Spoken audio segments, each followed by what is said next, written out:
मुजफ्फरनगर में इसाकवाला परगना की 743 बीघा जमीन को लेकर एक बड़ा विवाद सामने आया। जमीन के असली हकदार होने का दावा करने वाले अनिल नंदवानी और उनके परिजनों ने मुजफ्फरनगर कचहरी परिसर स्थित अपर जिलाधिकारी और एसएसपी कार्यालय पहुंचकर शिकायत दर्ज कराई। उन्होंने आरोप लगाया कि जानसर तहसील के 3 वकील नौशाद, सुरेंद्र और योगेश ने वारिसान दर्ज कराने के एवज में 25 एकड़ जमीन की मांग की थी, जिसे नकारने पर उन्होंने साजिशन झूठी शिकायत दर्ज कराकर मामले को उलझा दिया। अनिल नंदवानी का कहना है कि इन तीनों व्यक्तियों ने मिलीभगत कर अधिकारियों को गुमराह किया और झूठे दस्तावेज प्रस्तुत करके सरकारी भूमि घोषित करने की कोशिश की।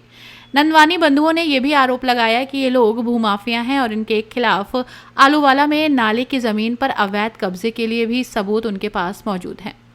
उन्होंने एडीएम गजेंद्र कुमार सिंह को लिखित शिकायत सौंपी, मांग की कि इन लोगों की जांच कर कड़ी कार्रवाई की जाए।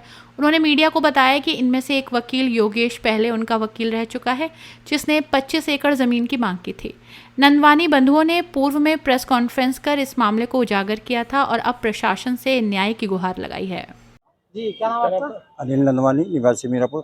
जी, क्या पूरा मामला है? कप्तान ऑफिस पहुंचे हो, क्या पूरा मामला है? देखिए, हमारा जो ज़मीन का मसला है जानसर तहसील का इसाकवाला परगना संबलेड़ा में हमारी ज़मीन थी 743 बीघा, जिसके लिए एक जानसर में वकील हैं नौशाद, सुरेंद्र और योगेश।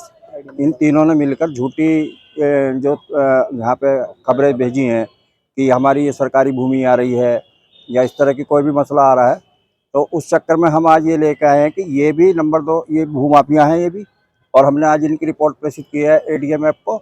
इन पर जांच की जाए और निष्पक्ष जांच करने के बाद इन पर कार्रवाई की जाए। ये झूठे जो आरोप लगा रहे हैं इसकी जांच की जाए। कौन है ये जो वकील जिसका आप नाम बता रहे हैं? कैसी जमीन है, किस बात को लेकर ये बात है? ये डेरेवाल इसाकवाला की भूमि संक्रमण भूमिधर हैं हमारे, उसमें वारिसान चढ़ना था जो 743 बीघा का आदेश हुए थे और जो वापस लिए गए थे, उस विषय का ये मुद्दा है। और ये जो वापस लिए गए हैं, इन लोगों ने झूठे आरोप लगाए थे। ये पहले भी हमारे सर्वप्रथम वकील रह चुके हैं योगेश हो, तो उस चीज़ में इन्होंने 25 एकड़ की डिमांड की जो हमने देने से मना करी थी, तो उसके बावजूद इन्होंने यहाँ झूठी रिपोर्टें लगाई हैं। तो उस विषय में आज हम मिलने आए थे। एडीएम को हमने आज अपना एक ज्ञापन दिया है और एक ये प्रूफ लाए हैं उनके खिलाफ कि आलूवाला में जो उनकी ज़मीन है उसकी जाँच की जाए। ये जो नाले पर ज़मीन है, ये नाला है यहाँ पे, इस विषय में अपनी राय हमें कमेंट में ज़रूर बताएं और ऐसे ही लेटेस्ट अपडेट्स के लिए हमारे चैनल रॉयल बुलेटिन को लाइक, शेयर और सब्सक्राइब करना ना भूलें।